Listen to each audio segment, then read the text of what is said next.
Hello, my friends. How are we doing? This is Movies and the People Who Love Them. I'm Emma. I'm your host, and this is the show where every week I come on. I'm here every week, and I get to talk to someone new, anyone, and I really do mean anyone. Like, I'm so serious when I say anyone, family, friend, stranger. Um, and they tell me about their four movies that they love and why they're special to them, and it's been so fun. I am here solo for this episode. I hope that's okay. I haven't done this since the very first episode.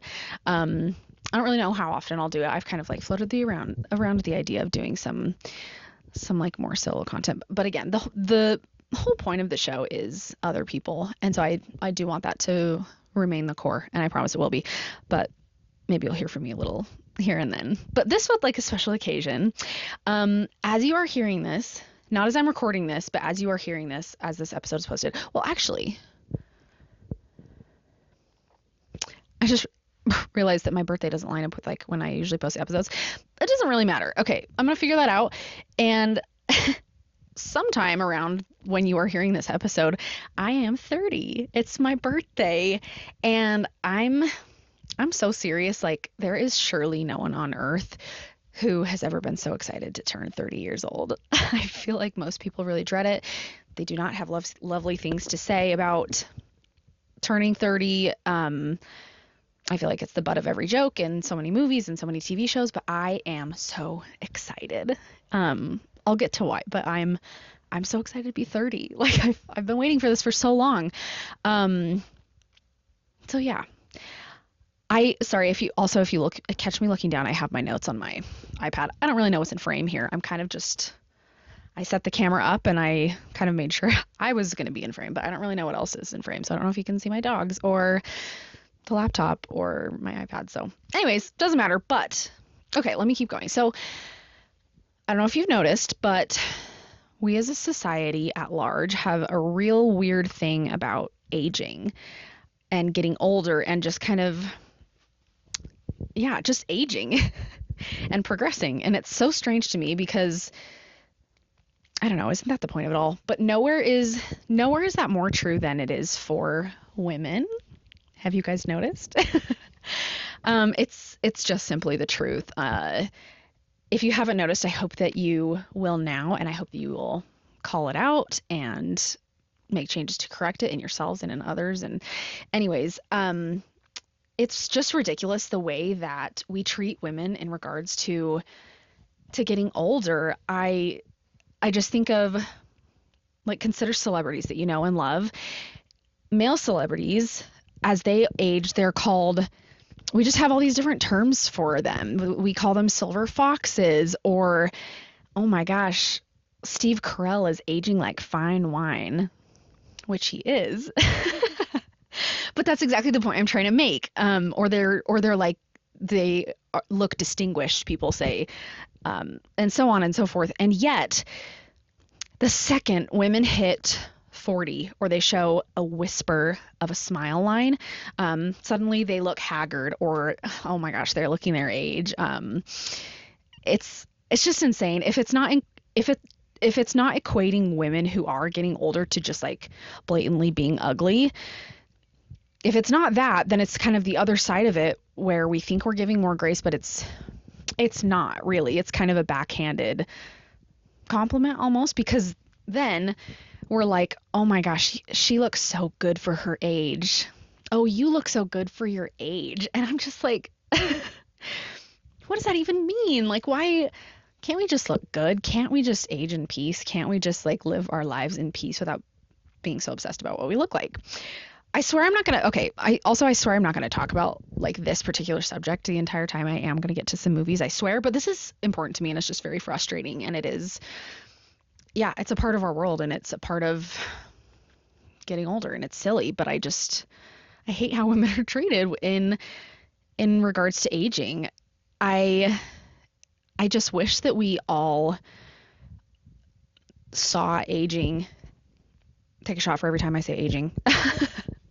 I wish that we saw aging as the gift that it is. It is such a privilege. I just can't get over what an incredibly beautiful thing it is to be able to grow and to learn and to live our lives and to smile and to laugh and not me spitting. Good thing I'm here alone. Um, to be able to smile, it's so beautiful to be able to smile and to laugh. And heaven forbid any evidence of a joyous life is left on your face. I just think how lucky we are to be able to know ourselves better with each passing day, to discover new things that we like and revisit things that we forgot that we loved and to make new memories. And yeah, I'll talk about this a little bit more later. But I just really feel so strongly about that. Like I said, about what a privilege aging really is. Now's not the time, but ask me sometime my thoughts on plastic surgery and filler and Botox. Okay? Okay, so now listen. I have not always been so wise. I swear. I obviously know everything because I'm 30 now. Just kidding. Because I've just certainly fallen victim to the mentality of a society that's constantly trying to sell us things to fix our faces. I don't know, and I still do sometimes. We are products of the circumstances that we live in, and I don't think anyone is immune to it. I've mentioned several times on different episodes and things, and if you know me in real life, I've talked about it. But overall, the last decade of my life has been not a very fun one. I have not really enjoyed my 20s. There have for sure been lots of good moments among the hard, but like when I think of this decade overall, it has been a really, really, really hard one. There have been plenty of moments when I did not think I was going to get through it. And like really my dog and You're on Your Own Kid by Taylor Swift like got me through. But because of so much hard, I really have grown so much. Certainly not perfect, but I've come into I've come into myself in ways that I just never expected. And I also don't think that I could have without those times, which is so annoying. Is that not the most annoying realization? Because I think that's like one that we all come to, you know. No one wants that to be the answer of how we learn things and how we grow and how we mature. But I think that's kind of just the realization that we come to in hindsight. Please know that turning 30 is not like this magic flip of a switch that's going to change my life and everything's going to be fine now and make things go away. And like the hard things go away, and it's not going to be easy 100% of the time now. I totally get that. But what I am looking forward to is, it feels like I've been waiting for this day since I was like 25. I don't know. Ever since then, and I don't know, kind of when I realized I was just in the thick of, again, a hard decade, I have been looking forward to this day. And it feels like a fresh start to me. That's what I've always viewed it as. And kind of just like a close of a really tough chapter and turning a page to a brand new decade. And I just can't wait to see where it takes me. Okay, so anyways, in this, my very special, very exclusive birthday episode, that is not exclusive at all. It's for free and it's on the public internet. So I just thought I would adapt kind of like my episode format just a little bit. Well, not even really the episode format. You'll see. Let me get there. So while I'm still sticking to this theme of kind of discussing 4 favorite movies and talk about, I decided to talk about 4 movies and narrow it in a way that these 4 movies have something to do with, in some way and somehow have something to do with aging and growing. Now, whether it's the thesis of like the actual movie and that's kind of like the whole point, or whether it's one that has meant a lot to me personally as I have aged and grown, that's where the parameters of this list may bend a little, but I can do whatever I want. This is my podcast. So before I start that's what I'm going to get to, but I just wanted to take a little moment, if you don't mind, to get a little sappy. I just want to from the bottom of my heart and with every single ounce of sincerity in my body, which I'm not that very earnest on the internet all that often. And I like to joke and I like to have fun. And I don't know. So I'm not very earnest on the internet, but like now I want to be, and I hope that you feel that. But it's been a little bit over 2 months of movies and the people who love them. And I need you to know how much this has meant to me. Oh my gosh. I didn't think I was going to like get a little choked up. Am I going to cry? We'll see.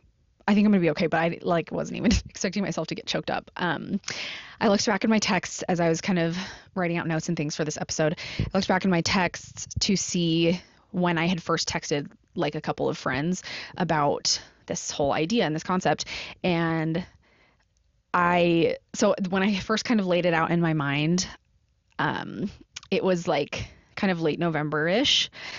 So early December. It was on December 8th, of last year, 2025, that I sent that text, and I that's when I first told a few friends about it. And so now it's been over 6 months that I've been working on this, and my heart and my soul are still like so much behind this and like so in this. I'm so serious, and I'm not sick of it yet, and I'm not burnt out, and I can't even tell you how I'm so serious. Like, I can't even tell you how foreign that is to me, that feeling. As a girl with like diagnosed, medicated ADHD, this is so huge for me. And if you have ADHD, you know how huge that is. Like, you also get it. And I just have had 1 million hyperfixation hobbies, again, as I'm sure some of you have. Like, that is not a unique experience.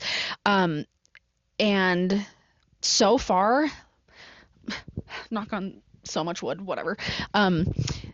Like, there hasn't been one that has stuck like this has. I'll be so honest, it's been so much work and more money than I thought, which is, I don't know. If you want to start a podcast, you could for sure start it cheaper than I did, but whatever. I'm like kind of a go big, go home, or go home kind of girl, which is not always ideal. But anyways, I also tend to go off on tangents a little bit, even when I have notes. It's a lot of work that has gone into it and a lot of money, and there's still so much more that I want to do that sometimes I tend to get ahead of myself and I get overwhelmed. But I'm so serious. Like, this is the part I might cry at, is like the feeling that I get when I am talking to someone about their movies. It's like borderline spiritual to me. I'm so serious. I've never done crack, but I swear, like, it can't even be that good of a high compared to what I feel when I'm talking to someone about movies that they love and I'm making a new friend. It's been everything to me. My friend Holly, who is, again, one of the first people that I texted about this podcast, she's the one that did the branding. And if you haven't listened to her episode, go listen. It's so good. It's, I believe, number 3, and it's called Holly Loves Little Women. She's smart and brilliant. Anyways, her response to me when I texted her about this idea was, quote, "So basically it's talking about movies with your friends. That's your favorite thing?" Close quote, you know? And 1, I've never like felt so seen. But 2, that's like exactly what it has felt to me. Anything that matters to me in this life and anything that I care about on this earth, the only reason any of it matters to me is because I love people. And it just like comes back to people every time for me. It comes back to, I just like think about our humanity and our desperate need for community and our need, like the ache that we have for each other, whether we kind of like realize it and feel it subconsciously or not. We need each other. And I don't know, I know my like contribution to that is so small, and this little corner of the internet is so small, but in my own little way, I just feel with as much reach as I have in this moment, which again, I know is not a ton, but it's something. It feels like that's what I'm doing again, even if it's for myself or whatever. Um, I just can't even explain. I can't even say how I feel because it's felt like such a deep honor. Um, so yeah, I know I'm getting really deep here, and I am again, I'm quite literally talking about people's favorite movies with them, and you might think, okay, it's not that serious. Um, but like, I don't know, utter strangers have just completely trusted me with so much like vulnerability in some stories that they've told me, and just like opening up and telling me about sometimes really personal reasons that they have for the movies that they love, and why these movies have affected them so much. And I just can't communicate how much that has meant to me. I So it is that serious to me. And like, you know what? I love a chat and I love movies. I feel like the word aligned gets thrown a lot, but I've never felt it. I don't know if I've ever felt it, to be honest, but I feel it so deeply with this, and I just try to, um, I don't know, I just like tend to overthink everything. I tend to worry a lot if I'm doing the right thing, and I finally feel that. And oh my gosh, it feels so damn good. Like, yeah, I don't know. I just wanted to say thank you. I know I've been jabbering on for 100 years about nothing, and I haven't even gone to movies yet. See, I love a chat, okay? um, yeah, so again, I just wanted to say thank you to the loyal listeners every week, to anyone who's ever left a review. Oh my gosh, some of the kindest words I've ever read in my life of are some of the reviews that people have left me, and like most of all to my beautiful, perfect, wonderful, kind, open-hearted guests who come and talk to me for an hour or two about their favorite movies, like about my favorite art form. Thank you. Thank you, thank you, thank you. I know I'm still so new to this. There's so much that I'm really bad at, and I'm making plenty of mistakes, and like, but I feel like I'm learning every week, and I'm growing a little bit every time, and I just love putting so much of myself into something that feels so good. And yeah, I hope to keep doing this for as long as I possibly can, and I hope you'll be right there with me, because it's meant a lot, and I love that you're here. Okay, let's talk some movies, shall we? So at the beginning, I mentioned that these four are four favorites, again, that have something in some way to do with aging and with growing. So it feels only right to start with my baby, Eighth Grade, directed by Bo Burnham. Guys, this movie means so much to me. It's crazy. For a long time, it was tied for my first favorite movie ever, with Lady Bird.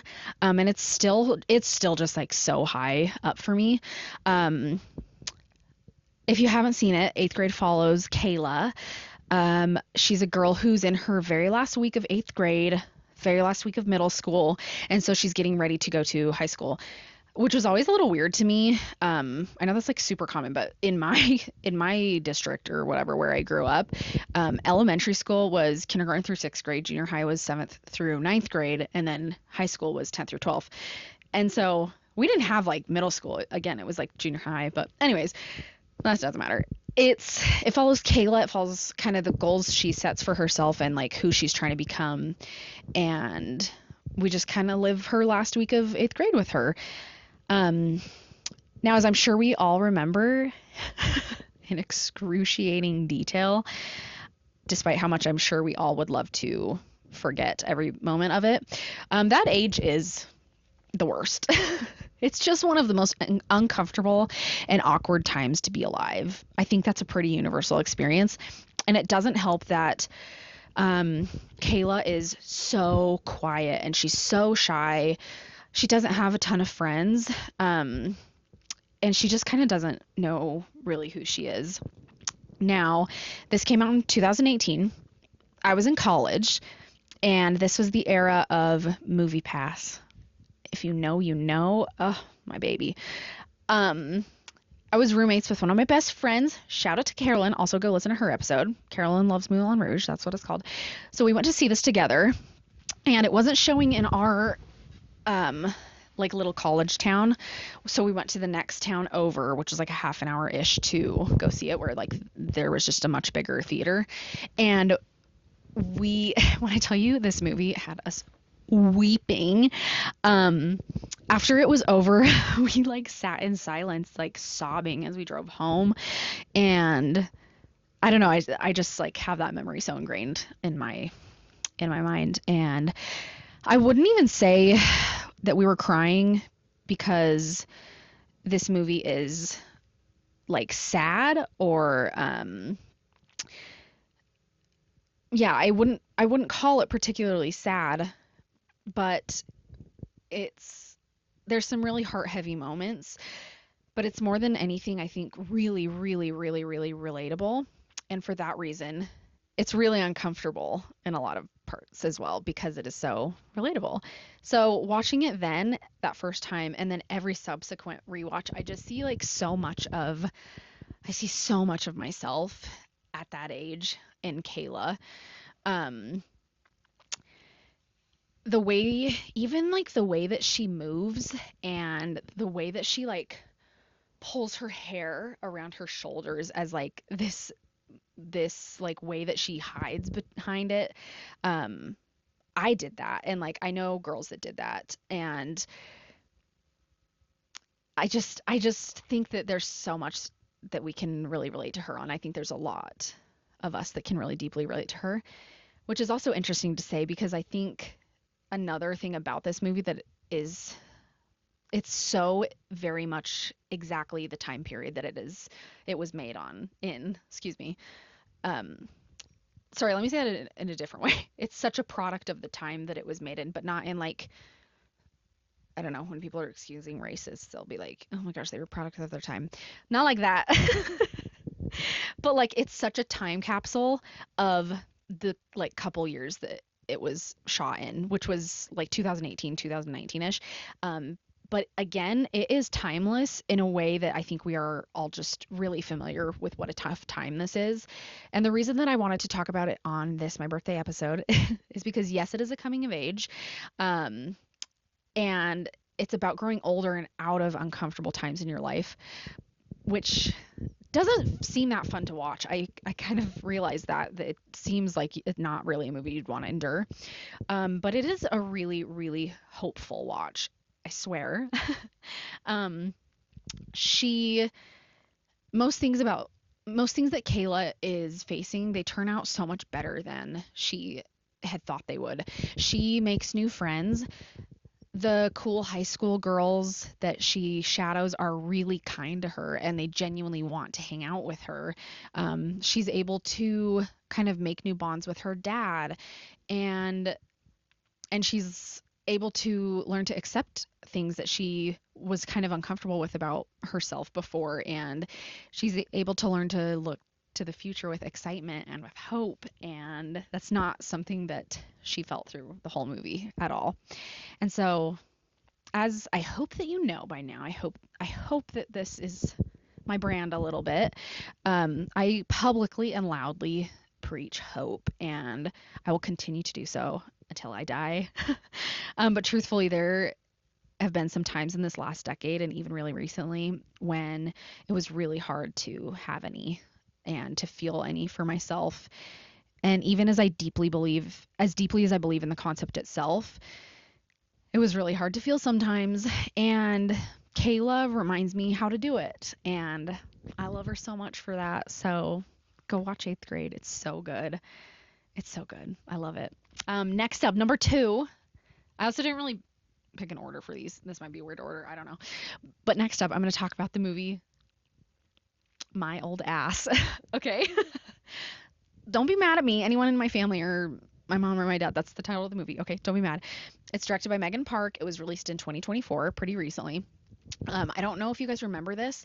There was a really, really viral video in like 2012 12 or something, of two sisters named Lennon and Maisie, and they were doing that cup song thing, the da, da, da, da, da, da, da, that thing from the like they do in She Doesn't Pitch Perfect.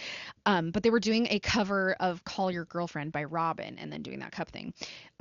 It went crazy viral again. So the younger sister of that duo is Maisie. Her name's Maisie Stella, and so she's the main girl in this movie. So random, hadn't seen her in so long. I know she's done other stuff, but I hadn't seen her. This movie is about a girl named Elliot. She's freshly 18. She actually like has her birthday in the movie. She turns 18 in the movie, and she just thinks that she knows everything there is to know about the world and about life. Naturally, as again, I think we all felt when we were that age. So she goes on a little camping trip with her two best friends for her birthday, and while they are there, they do some shrooms, and while they're on shrooms, on this like shrooms induced trip, she meets the 40-year-old version of herself. And so hence the title of this movie. She kind of refers to her as my old ass, and the 40-year-old version of her is played by Aubrey Plaza. So 18-year-old Elliot talks to 40-year-old Elliot, and asks her all kinds of questions about their life in the future. But the most that like her old ass, her 40-year-old self will really tell her is the things that she needs to be more focused on in her life at that point, like in the now, either like more focused on or less focused on. And she really just kind of like gives her advice, really, as someone who is older and who's like looking back, to someone who's like living that right now.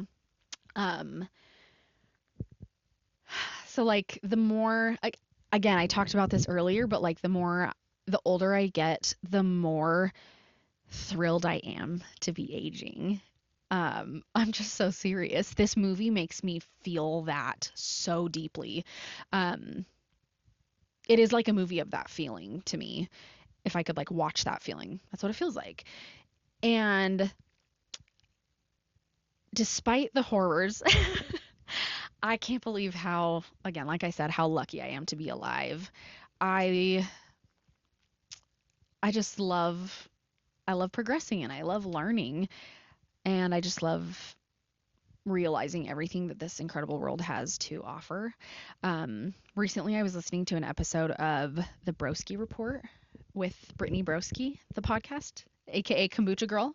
If you're unfamiliar, just Google it. It's hilarious. But in this episode, she said, being alive is my hobby. It's my passion. And I don't remember where I was or like what I was doing, but I literally like opened my notes app on my phone and I wrote that down word for word, because that's exactly how I feel. When I saw this for the first time, I was also in college, but like this was like 6 years after when I saw like 8th grade and like kind of that part of my college career.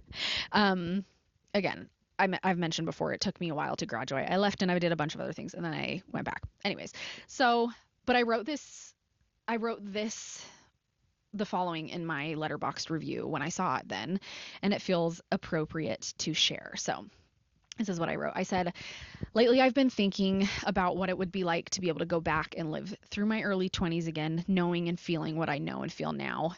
She has literally no idea on God's green earth what is coming, but I wish I could hug her and tell her that I love her. I'm realizing now so many of the same things that 39-year-old, oh, is she 39 or 40? It doesn't matter. That 39-year-old Elliot is trying to teach 18-year-old Elliot, and I only wish that a shrooms-induced trip is all it took to learn them earlier. I loved so many things about this movie. In parentheses, one less lonely girl concert in the wood, lake vibes, the quote, have you seen Little Women? Yeah, like 100 times, quote, to name a few, close parentheses. And I loved the message of every stage in our life having value, which rang especially true. All of it matters, my friends. We are so lucky. Close quote on that like Letterboxd little review that I wrote at the time. This movie is so silly and it's so funny and it's so meaningful.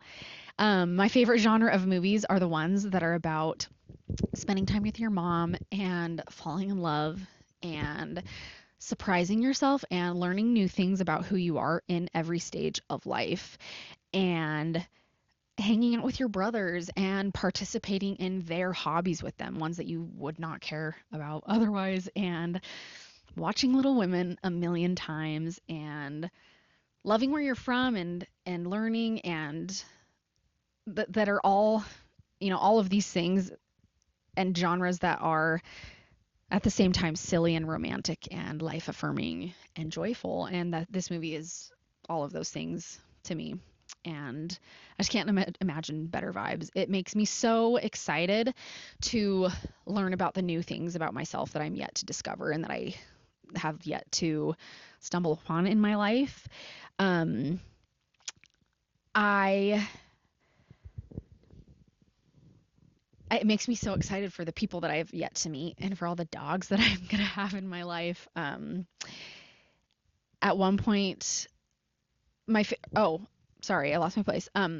It also highlighted, almost like word for word, another, like, probably my favorite part of aging. Aubrey Plaza at one point says, "The best part about getting older is you stop caring about if other people like you." And you guys, it is so true. Maybe I'll like do another episode some other time, um, about how important it is to stop caring about what people think of you, in the movies that have taught me that. But there's just like nothing that will make you, I just like can't say enough about it. There's nothing that will make you more free in this life and will give you the life that you want, and like the self image and like the self love that you dream of, than to stop caring what people think about you. I literally can't think of anything less important in this world. I love that this movie reminds me of that. And I just wish that I had learned all of the things that Elliot does earlier. I wish that I had learned them at her age. But that's also just kind of the beauty of it, isn't it? Um, some things can only be learned through the living of them. And I love that. So, number 3. Okay. Um, this one's pretty recent as well. Came out in 2024, directed by Edward Berger, and it is called Conclave. Um, I think I'm probably going to say the least about this one. I wrote the least about this one, and I think I'm going to stick with what I wrote. Um, I don't want to give anything away. You should really go watch it. It's so good, but it's also like, for me, it's a little bit of a tender topic, but I still want to talk about it. Um, I think people are going to hear that I am discussing Conclave in terms of like kind of aging and growing in the last decade of my life and be like, okay, why are you talking about a bunch of Catholic divas trying to become the Pope? But bear with me, I'll get there. And I'm so serious. That's like really what it's about in very simple terms. If you're unaware, so when the Catholic Pope passes away, there's kind of this sacred, like ancient ritual that they do in choosing the new Pope. So there are 100, and okay, I did Google this to make sure I had things right, but if I miss anything, I'm so sorry. So there's 133 cardinal electors, and they are sequestered in the Vatican City until a new pope is elected. And so they gather every single day in the Sistine Chapel, stunning, and vote with ballots for who they want the new pope to be. And it has to be a 2/3 majority. So they kind of go every day for as many days as it takes to get there. And at the end of each day, they burn the ballots and they release smoke up like through the chimney to outside to let everyone, because people, like crowds and thousands and hundreds of people, wait outside to see who the new pope's gonna be. So they release the smoke to let people know and to give them a little update. Um, Black smoke means no pope has been elected, and white smoke means that one has been elected. Um, so this entire process that I kind of just went over is called a conclave. And this movie follows the death of a pope and the voting process and kind of all like the drama and like the politics behind it. I don't know how it really goes like behind closed doors. I'm just talking about like in this fictionalized story and event of it. We just learn about the cardinals who like want it so badly, and the things that they believe, and the ones that don't want them to have it, and like what they believe, and the why. And there's all this like fun drama, and there's gossip, and there's blackmail, and there's smear campaigns, and like it might sound a little boring if you just like kind of hear that it's about um popes or like cardinals and being elected to the pope, especially if you're not religious or Catholic. You might be like, yeah, pass. But I'm so serious. It is such a fun and like weirdly thrilling watch. And I'm so serious. It has like one of the biggest jump scares I've ever felt in my life, because you do not feel it, see it coming at all. Like it was crazy. I stand by that still. That it's one of the biggest. Um, I don't want to spoil the end, but because again, I really want you to go watch it. But one of the biggest themes of this movie is about nuance in religion and nuance in faith. Um, so I was raised in the Church of Jesus Christ of Latter-day Saints. I started this decade as a full-time missionary for the church. Um, I loved my mission. It was such a special time for me. The people that I met changed my life. And there's so much I could say again, but there's so much I could say. But it was just such a special time for me, and I've never like you just don't often get time like that to devote. It was a year and a half. It's pretty rare that people get time like that to devote to one particular thing and to put so much of your heart and soul into one thing. And that's a really special thing. And I loved it, and I wouldn't trade it. Again, so I started this decade as a missionary. But for a girl who has seen her own faith really like fluctuate and ebb and flow and change and evolve in ways that my missionary self never would have guessed her own faith may evolve in. Um, this movie really means so much to me because there's no the nuance in the religion and in faith and in spirituality. It's never like condemned, and it's never villainized, and it's never, I don't know, it's never made to be a bad thing. In fact, it's like kind of the thing that saves in the end. I just can't tell you how deeply this movie and like its message resonates with me. I'm gonna kind of leave it there. um, yeah, I'm gonna kind of leave it at that because my faith is, and however it changes, is my own, and that's something I don't owe anyone an explanation on. And yeah, and I'm content with that. And I wasn't always. I think I've spent a lot of time trying to get there, and I I love where I'm at, and yeah. So I will instead leave you with a really, really incredible quote from the movie that I just think sums up its messages like perfectly. So it's a little speech that the main character, his name is Cardinal Lawrence, played by Ray Fiennes, he gives to his fellow cardinal electors before they start voting. He's kind of like the leader of them, and he's running things. So he says, over the course of many years in our service of our mother, the church, let me tell you, there is one sin which I have come to fear over all others: certainty.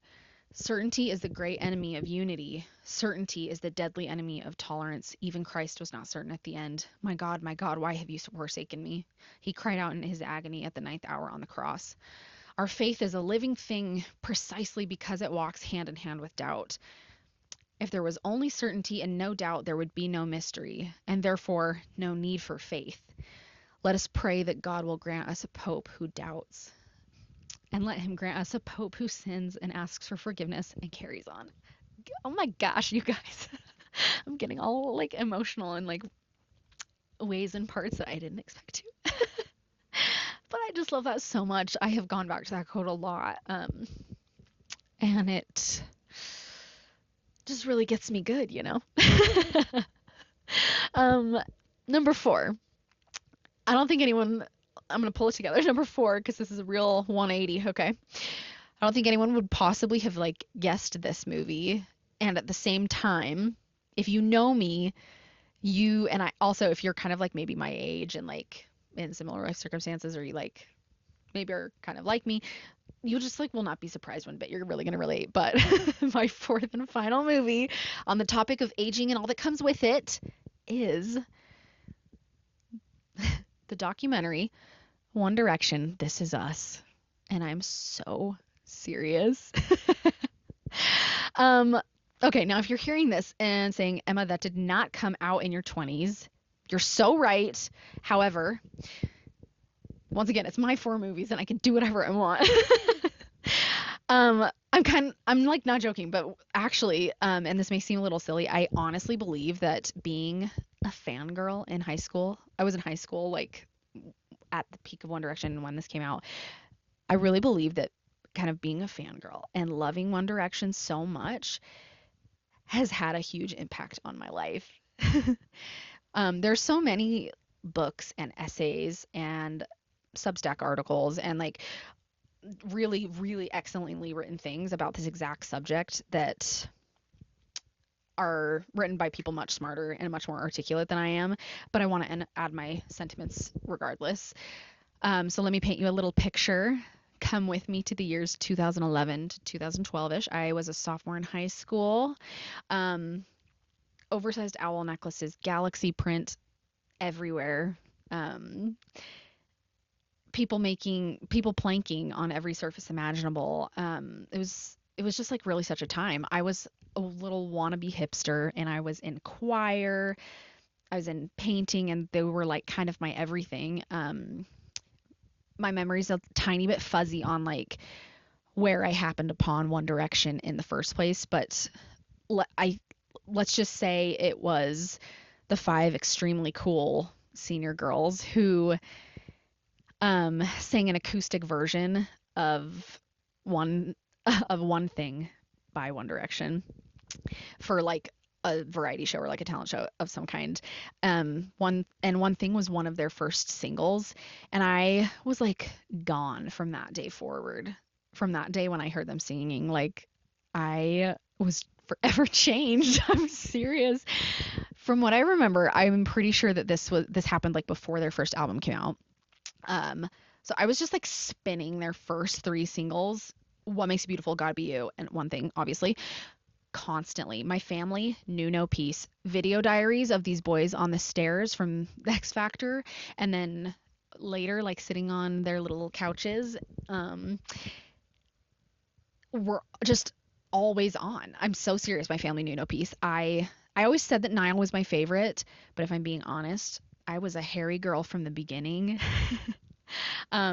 And I just wanted to be different. I do love Niall. I love them all, obviously. I do love Niall. He was like maybe my second favorite, but I just like wanted to be different and I wanted to be a hipster, like I said. And it's now I'm like, well, that was just silly to not like things because other people liked them. What a silly thing to not like things because they're popular. But anyways, I just truly feel like I learned to love so deeply from that time period in my life. Um, it's made me who I am. I feel things so deeply and like so intensely. And I mean, obviously, I know that like there's a lot that has kind of created that in me. It's not only because of One Direction. Okay, I know that. Um, but I don't know. Yeah, I just feel things really deeply. I love things too much. I always joke that like I can't like things like a normal amount. I have to get them tattooed on my body and collect every copy that I can get my hands on of my favorite book. And I I love that about myself, to be honest. Before One Direction, I cannot think of anything besides the obvious answers of like family and friends that I had ever loved so much and that really had made such a lasting impression on my heart. I loved those boys. Every single album release was a holiday to me. To this day, One Direction is it's the music that I put on to make myself feel better when I'm sad or I'm anxious or I'm upset, because again, to this day they just remind me of one of the most happiest one of the happiest and one of the most carefree times of my entire life. And it just feels like kind of bring me back to baseline more than any other artist does. Now, trust me when I say they have been spun a lot during my 20s for a lot for this very reason. I still know every word to every song. When Liam died in 2025, on October 16th, 2025, mind you, I do know the date. I genuinely had people reaching out to me that I haven't seen since high school or haven't spoken to since high school, checking on me as if it were like my own brother passing.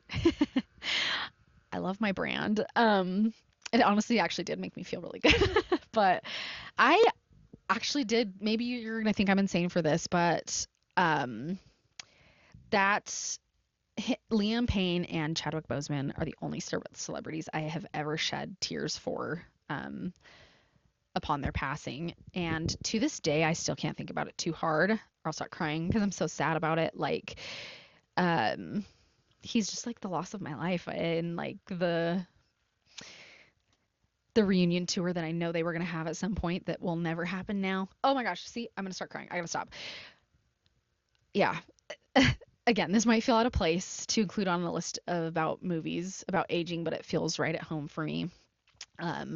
Because my boys have always been there for me, and they taught me how to love so hard, and they got me through some really tough times, and I know they will continue to for my whole life. And just in every way, loving hard and remembering the best times of my life. That's who I am now at 30, and I have One Direction to thank for a lot of it, a lot of that. And I also have to say, before I wrap things up, I don't mean to brag, but I did get to see them live. All 5 of them, baby. 5 Seconds of Summer did open. It was the Take Me Home tour. They did sing Teenage Dirtbag. I did see that live. I'm so sorry. I don't mean to brag. I'm so sorry, but it was like the best. It's just the best memory. I got to go with a friend. Shout out to you, Sydney. Yeah, it was because of you that I got to go.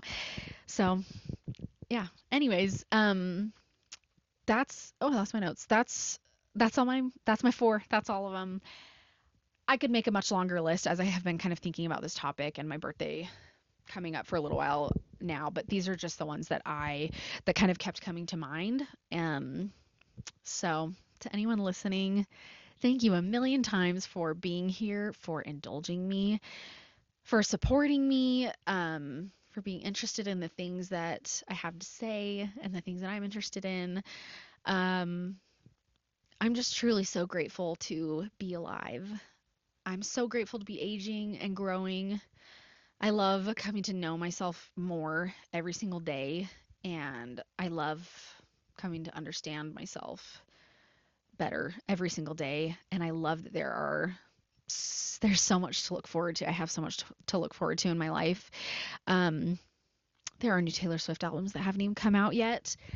I haven't met I said this earlier, but I can't stop thinking about it. I haven't met every dog that I'll ever own, or every person that will ever love me. And there are new strange Trader Joe's snacks to try and fall in love with and then be heartbroken over when they're gone.